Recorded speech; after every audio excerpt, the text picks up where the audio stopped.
Trump has moved to ban South Africa from next year's G20 summit. But does he have the power to do so? Here's the answer.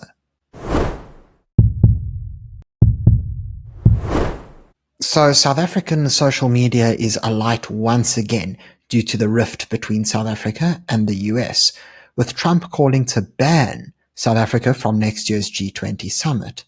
But can he actually do so? That's what we are going to find out. But before we do so, could I please remind you to subscribe to the channel? It's completely free, and all you have to do is click on the subscribe button on the bottom left corner of this video. Now let's get into it.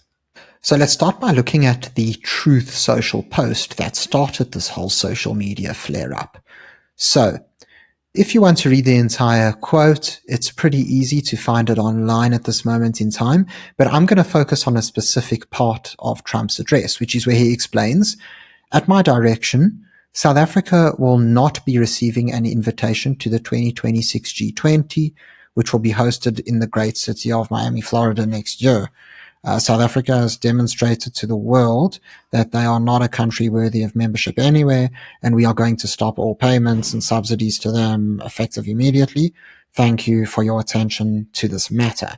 So now the big question is, does Trump actually have the power to do so? So what's strange about the G20 is that even though it's this big collection of the world's biggest economies, I think it makes up about 85% of global GDP, it's not an official structured organization. As explained in this Al Jazeera article here, one G20 member state cannot unilaterally ban another from the summit, since it is an informal grouping of states and bodies, and there is no formal mechanism to do so.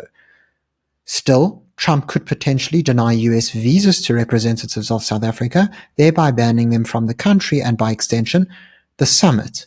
So there we have it. We already see how the G20, being an informal collective, doesn't actually have concrete outlined rules and laws that all the countries need to follow. Now, we actually get more clarification on this from this BBC article, where we'll actually hear a little bit from South Africa's government as well. So, as explained here, members of the G20, a gathering of the world's biggest economies, do not need an invite, but can possibly be barred through visa restrictions. So once you're a member, you're pretty much able to attend whichever summit you want. But again, visa restrictions could prove to be a factor in this. So, South Africa's presidential spokesman, Vincent Magwenya, said they should by now accept at the highest level of political leadership that there won't be a reset of the relationship between the two countries despite the efforts they have undertaken. He's obviously referring to the United States and South Africa. What efforts he's talking about from South Africa, I do not know, because anybody that's been in South Africa or followed South African news knows that very little to no effort has been made. In actual fact, a lot more damage has been inflicted by the ANC specifically. So, Magwenya continues here. If visas are denied, well, then we will have to move on and look beyond the G20 in the US, he told the BBC. So it's very clear here that South Africa has acknowledged that this could be a reality, that the Trump administration could revoke existing visas or perhaps bar South African politicians from receiving visas upon applications. And so it's very clear here that South Africa accepts this reality, that basically either South African politicians with existing US visas could have them revoked, or you could just see an outright denial when visas are applied for by politicians at the US Embassy in South Africa. And what's really interesting is that we've already seen the US take action and revoke the visas of some pretty prominent South Africans. So, as explained in this IOL article, media personality Nota Baloyi saw his US visa get revoked by the Department of State.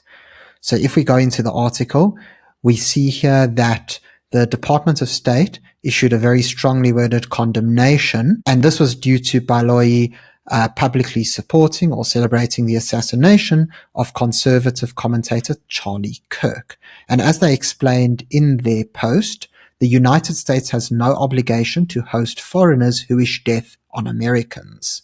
And so he lost his visa outright. But probably The most clear-cut evidence that the US is not playing around is the fact that a politician has already been banned. So if we take a look here, we see how Naledi Pandor's visa to the US was revoked. They haven't actually given a specific reason why, but again, she was the head of DIRCO, very high-level ranking politician. So the US has done this before. It's definitely possible that they could do it again. And so there you have it. While they cannot actually disinvite members from the G20, the US can definitely ban them from attending through physical means, specifically through visas and, of course, border security. Thank you very much for tuning into this video.